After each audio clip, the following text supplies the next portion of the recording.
একের পর এক অঘটন জনপ্রিয় টেলি অভিনেত্রী তথা সঞ্চালিকা সুদীপা চ্যাটার্জির জীবনে। খারাপ সময় যেন থামার নাম নিচ্ছে না। এখনও তার মায়ের মৃত্যুশোক কাটিয়ে উঠতে পারেননি তিনি। তার মধ্যে স্বামী অগ্নিদেবের অসুস্থ হয়ে পড়া বেশ কষ্ট দিয়েছে তাকে।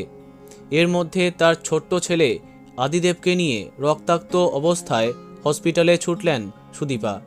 রাত দুপুরেই হসপিটালে সুদীপা এবং তার পরিবার। কিন্তু কিভাবে হলো এই মারাত্মক দুর্ঘটনা, যার জেরে ওইটুকু শিশু রক্তাক্ত? জানা যাচ্ছে, কুকুরের কামড়ে ভয়ানক আহত আদিদেব।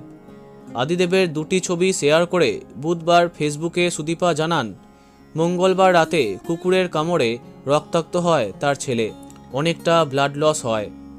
ওই অবস্থায় তড়িঘড়ি তাকে হসপিটালে নিয়ে যাওয়া হয়। তার ডান পায়ে কুকুরে কামড়েছে, তবে ডাক্তারদের চিকিৎসায় এখন ভালো আছে ছোট্ট আদি।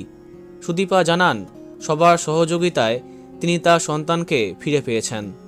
আমরা আশা করব ছোট্ট আদি যেন খুব শীঘ্রই একদম সুস্থ হয়ে ওঠে। বন্ধুরা, ভিডিওটি এইটুকুই। বাংলা বিনোদনের অন্যান্য অনেক খবর পেতে সাবস্ক্রাইব করো কারেন্ট বস। ধন্যবাদ।